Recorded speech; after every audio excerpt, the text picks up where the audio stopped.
السلام علیکم عزیز طلباء طالبات، جماعت 12ویں کے چوتھے سبق نیا شاعر اور زندگی کے مسائل، جسے عمیق حنفی نے تحریر کیا ہے، اس کے تیسرے ویڈیو میں آپ تمام کا استقبال ہے۔ امید ہے کہ آپ کو ہمارا پچھلا ویڈیو پسند آیا ہوگا۔ اسے لائک کیجئے، شیئر کیجئے، ہمارے چینل کو سبسکرائب کیجئے، اس ویڈیو کو آخر تک دیکھیے۔ چلیے شروعات کرتے ہیں۔ چوتھا سبق نیا شاعر اور زندگی کے مسائل۔ میں جانتا ہوں کہ شاعری نیا موڑ لے چکی ہے اور اس میں اور زندگی میں بے تکلف، بے حجاب اور براہ راست رشتہ مستحکم ہو چکا ہے۔ یہاں پر مصنف کا کہنا ہے کہ شاعری میں ہر سال، ہر مرتبہ، ہر دور میں نئی تبدیلیاں آتی رہتی ہے، اور یہی اس میں بیان کیا گیا ہے کہ شاعری نیا موڑ لے چکی ہے اور اس میں زندگی میں بے تکلف، بے حجاب اور براہ راست رشتہ مستحکم ہو چکا ہے۔ بے تکلف جس میں کوئی تکلفات نہ ہو، بے حجاب یعنی بے پردہ، صاف صاف جس میں کوئی آڑ نہ ہو، براہ راست یعنی ڈائریکٹ جس سے کانٹیکٹ ہوتا ہو۔ آج کا شاعر اپنی بات کہتا ہے، اس کے پاس معمولات ہے۔ یعنی آج کے شاعر کی جو معمولات ہے وہ معمولات کون کون سے ہے؟ یعنی معمولات جو ہے، معمولات زندگی بھی ہو سکتے ہیں، معمولات جو اس کے کام، اس کے کاروبار اور اس کی تعلیمی اور شاعری جو ضروریات ہے اس کو پورا کرنے والے معمولات ہے۔ معمولات زندگی بھی ہو سکتے ہیں۔ معمولات پر غور و فکر اور تحقیق کر کے سائنس آج ابوالعلوم بن چکا ہے۔ اب سائنس کا ابوالعلوم بن جانا ایک بہت ہی عجیب بات ہے۔ ابوالعلوم کے معنی ہوتا ہے علوم کا باپ۔ اب یہاں پر مصنف نے سائنس کو غور و فکر اور تحقیق کا ذریعہ قرار دیا ہے اور اسی لحاظ سے اسے ابوالعلوم کہا ہے۔ لیکن شعور اور احساس کی دنیا میں فنون و ادب نے سائنس کے طرز عمل کے بجائے سیاست کے سطحی طرز عمل کو اپنا کر اور اپنے آپ کو دوسروں کا پچھ لگو اور اعلی کار بنا کر اپنی اہمیت، وقت اور توقیر کو گھٹایا ہے۔ یہاں پر ایک بہت ہی خاص بات مصنف نے بیان کیا ہے کہ جو سائنس کا جو طرز فکر تھا اس کے بالمقابل فنون اور ادب نے یہ سیاست کا دامن تھام لیا ہے اور سطحی طرز عمل کو اس نے اپنایا ہے۔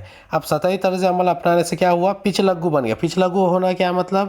پچ لگو کا مطلب ہوتا ہے چاپلوسی کرنا، اور اعلی کار بننا یعنی کہ کسی کا ذریعہ بننا، وسیلہ بننا، یا پھر اپنے کام نکالنے کی کوشش کرنا۔ اہمیت، وقت اور توقیر کو گھٹایا ہے۔ اہمیت اور وقت اور توقیر۔ اب یہ وقت یعنی جس کے بارے میں کوئی عزت کی نگاہ سے دیکھتا ہے تو یہاں پر اس کی جو شاعر لوگ ہوتے ہیں ان کی عزت گھٹ گئی ہے۔ اب یہ نہ ہوگا میری نظر میں فلسفی، سائنسداں، فنکار اور ادیب ہم مرتبہ ہے۔ یہاں مصنف کہتے ہیں کہ ان کی نظر میں فلسفی، سائنسداں، فنکار اور ادیب ہم مرتبہ یعنی سب کا مرتبہ یکساں ہے۔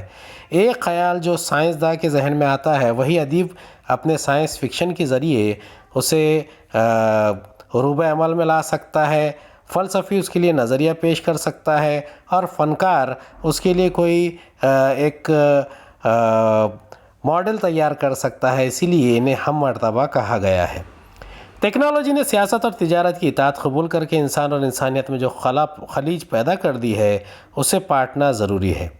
ٹیکنالوجی سے کیا ہوا؟ سیاست اور تجارت کی اطاعت قبول کر لی انسان نے۔ اب انسان نے جب اس کی اطاعت قبول کر لی تو اس سے کیا ہو گیا ہے؟ انسان اور انسانیت میں ایک بہت ہی بڑی خلیج پیدا ہو گئی ہے، ایک دراڑ آ گئی ہے۔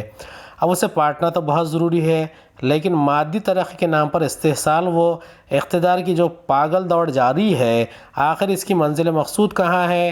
آسائش و رفتار حاصل کرنے میں جو کچھ ہم نے کھویا ہے اس کی قدر و قیمت حاصل سے کم تھی یا زیادہ؟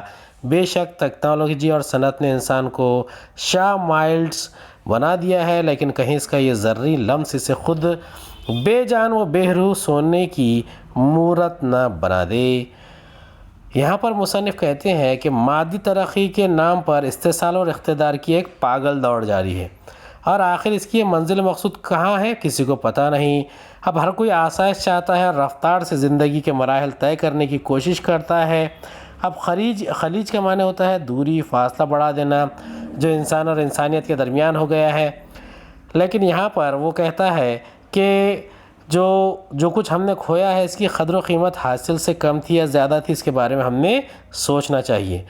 لیکن بے شک ٹیکنالوجی اور صنعت نے سائنس کو شاہ مائٹس بنا دیا ہے، لیکن کہیں کہیں اس کا یہ ذرّی لمس کیا کرتا ہے، اس کا جو لمس ہے، لمس یعنی کہ کسی چیز کو چھونا، ہاتھ لگانا۔ اب ذرّی لمس کے معنی ہوتے ہیں چھونے سے ہر چیز کا سونا بن جانا۔ اب ہر چیز کا سونا بن جانا یہ ایک بہت ہی ایک عجیب بات ہو سکتی ہے، لیکن یہاں پر معاملہ کسی ایک چیز کا نہیں ہے، بلکہ اس کام کرنے کی، ترقی کرنے کی، ٹیکنالوجی اور صنعت کی جو طریقہ کار ہے اس کو بیان کیا گیا ہے۔ یہ تمام سوالات وہ ہیں جن کا کوئی جواب سیاست کے پاس نہیں، میرے پاس بھی نہیں۔ ان مسائل کا کوئی ریڈی میڈ حل نہیں ہے۔ مصنف کہتے ہیں کہ ایسے مسائل جس سے جو باتیں سلجھنے کے بجائے الجھ جا رہی ہے، اس کا کوئی ریڈی میڈ حل ان کے پاس نہیں ہے، اور یہ مسائل دن بدن بڑھتے ہی جا رہے ہیں۔ لیکن ان مسائل کے وجود کا احساس دلانے اور ان سوالات کو اپنے قارئین کے ذہنوں میں اگاتے رہنے میں کیا مذائقہ ہے۔ اپنی طویل نظموں میں بالخصوص میرا یہی مشغلہ رہا ہے۔ یعنی جو مصنف عمیق حنفی ہے وہ اس بات کی طرف اشارہ کرتے ہیں کہ انہوں نے اپنی نظموں میں ان تمام چیزوں کا ذکر کیا ہے جو اس طویل ترین نظموں میں ان سوالات کو اٹھا کر قارئین تک پہنچانے کی کوشش کی ہے۔ اور وہ کہتے ہیں ان کا یہ مشغلہ رہا ہے، ان کا شوق رہا ہے کہ وہ ایسے قارئین کے ذہنوں میں ایسے سوالات کو اگاتے رہیں۔ اس میں کوئی مذائقہ نہیں ہے، اس میں کوئی ڈھکی چھپی بات بھی نہیں ہے۔ اگر اس قسم کی کام کرتے رہیں گے تو ہو سکتا ہے کہ اس سے جو قارئین ہیں ان کے ذہنوں میں ایک نئی قسم کی سوچ پروان چڑھے۔ نئی شاعری اب تک تنظیم یا تحریک نہیں بنی ہے۔ نئے شاعر کسی منشور یا دستور عمل کے پابند نہیں ہے۔ خلوص، دیانت اور ذہنی آزادی کی سطح پر ان کے فکر و احساس میں فطری طور پر یکسانیت اور ہم آہنگی پیدا ہو جاتی ہے۔ نئی شاعری پیشہ ہے، نہ کاسہ بیساکھی ہے، نہ بانس کے پاؤں۔ اعزاز و انعام اس کا مقصد نہیں، یہ ایک مقدس فریضہ ہے جو نئے شاعروں کی اپنی اپنی ذات نے ان پر عائد کیا ہے۔ یہ ایک بہت ہی خاص بات یہاں پر مصنف نے بیان کی ہے۔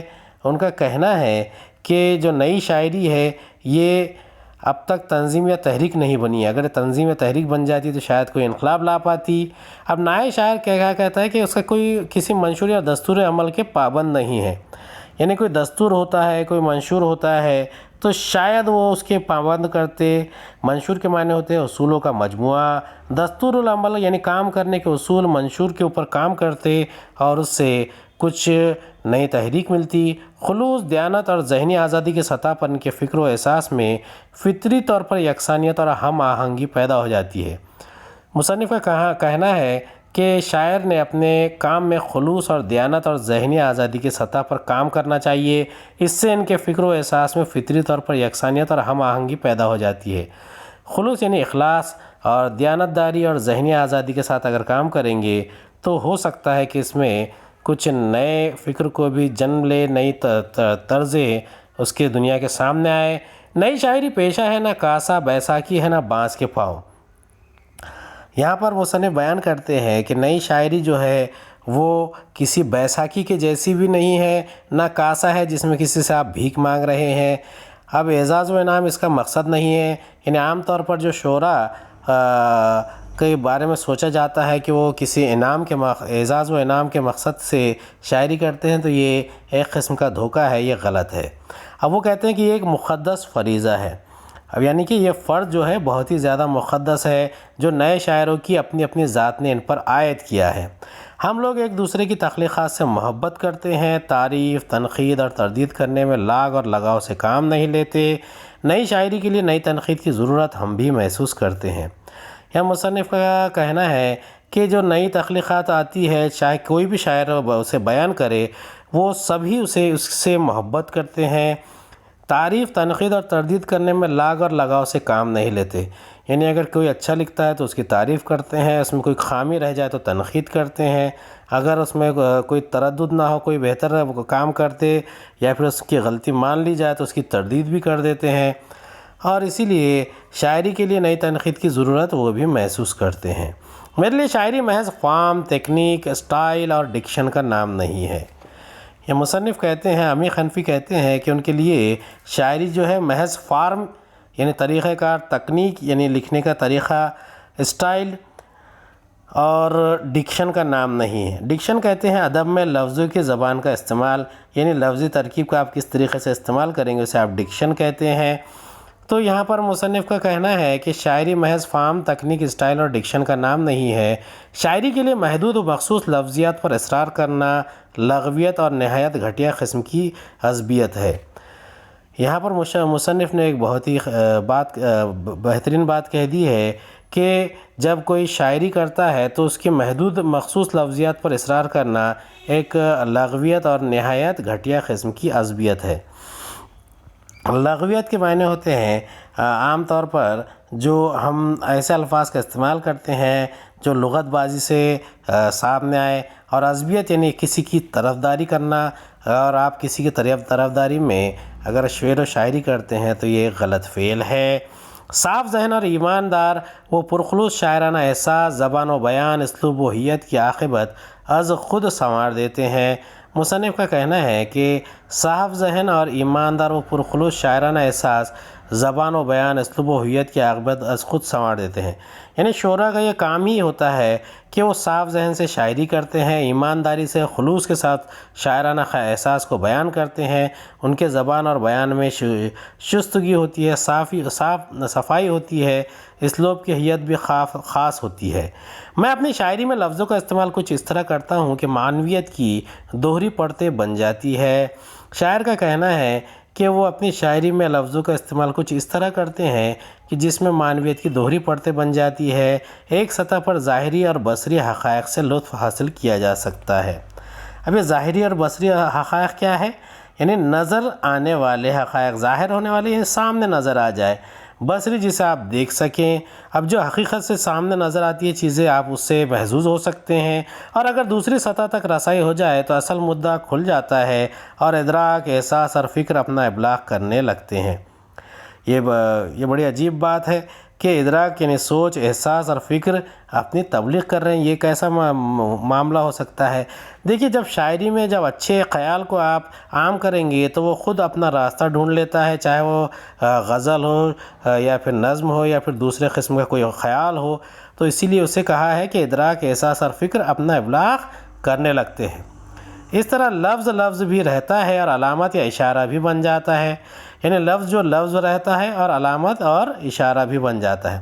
یعنی لفظ کا لفظ رہنا اور اس کا علامت یا اشارہ بن جانا، جیسے کہ ملک اور ملک اگر آپ کہیں گے یا مالک کہیں گے تو اس میں آپ زیر زبر پیش کی تبدیلی سے لفظ تو لفظ رہے گا لیکن اس کا علامت اور اشارہ معنی تبدیل ہوتے جاتے ہیں۔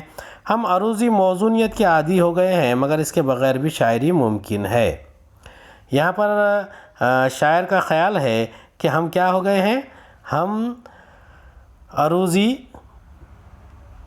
موزونیت کے عادی ہو گئے ہیں۔ یعنی عروضی موزونیت، عروضی کے معنی ہوتے ہیں شعر کہنے کے لیے آوازوں کے وزن کے علم عروض سے متعلق، یعنی عروضی کے مطلب ہے یہ علم عروض، یعنی شعر کہنے کے لیے آوازوں کے وزن کا آپ استعمال کرتے ہیں۔ اور موزونیت، یہ موضوع جو ہوتا ہے اس کے حساب سے آپ اس کو موضوع بنا کر آپ استعمال کریں گے اور اسی کے عادی ہو جائیں گے، مگر اس کے بغیر بھی شاعری ممکن ہے اور مہذب زبانوں میں بھی کی جا رہی ہے۔ نئی معاشرت اور زندگی کی لے کو اونٹ گھوڑوں کی ٹاپوں میں، بیل گاڑیوں اور رتھوں کی چالوں سے وضع کی ہوئی صدیوں پرانی بحر گرفت میں نہیں لا سکتی، اس لیے انہیں توڑنا اور جھنجھوڑنا حلال و ثواب ہے۔ یہ بہت ہی الگ بات یہاں پر مصنف نے بیان کر دی ہے کہ جو شاعری میں عروضی موزونیت ہے جب وہ مہذب زبانوں میں کی جا رہی ہے تو اس میں کیا ہوتا ہے، نئی معاشرت اور زندگی کے لے کو کیا کرتے ہیں، اونٹ گھوڑوں کی ٹانپوں، بیل گاڑی اور رتھوں کی چالوں سے وضع کی ہوئی صدیوں پرانی بحر گرفت میں نہیں لا سکتی۔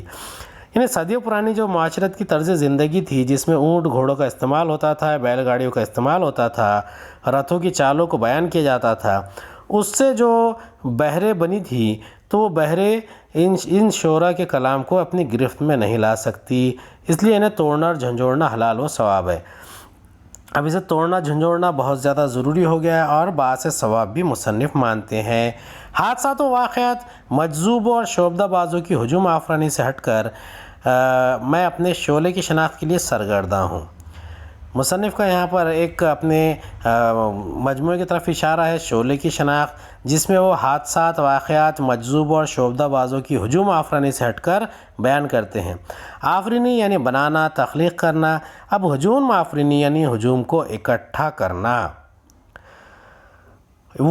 اب وہ کیا کہتے ہیں، میں جانتا ہوں یہ وہ شعلہ نہیں جو ویدک یجیہ کنڈ سے لپکا ہو۔ اب دیکھیے، ویدک یجیہ کنڈ، یجیہ یعنی پوجا کے وقت آگ جلانے کا جو گڑھا ہوتا ہے، اکثر پرانے زمانے میں رشی منیوں کے زمانے میں یا آج بھی پوجا کے وقت جو براہمن لوگ جلاتے ہیں یجیہ کنڈ، تو اسے کہتے ہیں۔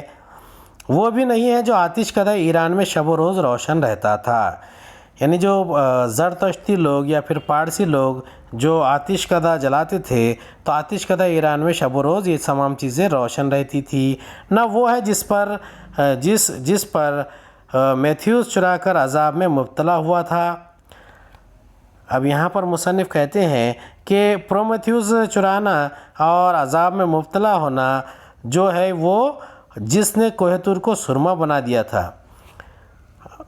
اب یہاں پر مصنف کہتے ہیں، نہ وہ ہے جسے پرومیتھیوس چرا کر عذاب میں مبتلا ہوا تھا، نہ جس نے کوہ طور کو سرما بنا دیا تھا۔ یہ ان تمام چیزوں کی بات کرتے ہیں جو لا یعنی ہے، اور نہ وہ جس نے کوہ طور کو سرما بنا دیا۔ بہرحال یہ ایک شعلہ ہے جو میرے وجود کا لباس بن گیا ہے۔ یعنی جو تنقید ہے، چاہے وہ شعبدہ بازوں کا شعلہ، شعبدہ بازوں کی ہجوم آفرینی ہو یا شعلے کی شناخت ہو، تو یہ شعلہ کیا ہے، وہ وجود کا لباس بن گیا ہے۔ وجود سے خلا تک اور خلا سے وجود تک دونوں کے درمیان اپنی شاعری کے وسیلے سے میں اسی شعلے کی شناخت کے لیے پھر رہا ہوں۔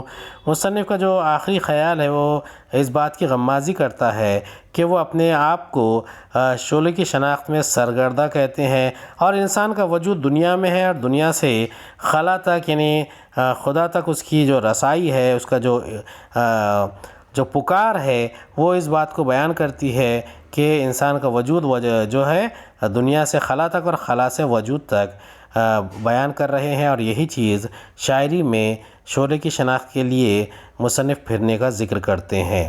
امید ہے آپ کو ہمارا ویڈیو پسند آیا ہوگا۔ اگلے ویڈیو میں دوبارہ ملاقات ہوگی۔ خدا حافظ۔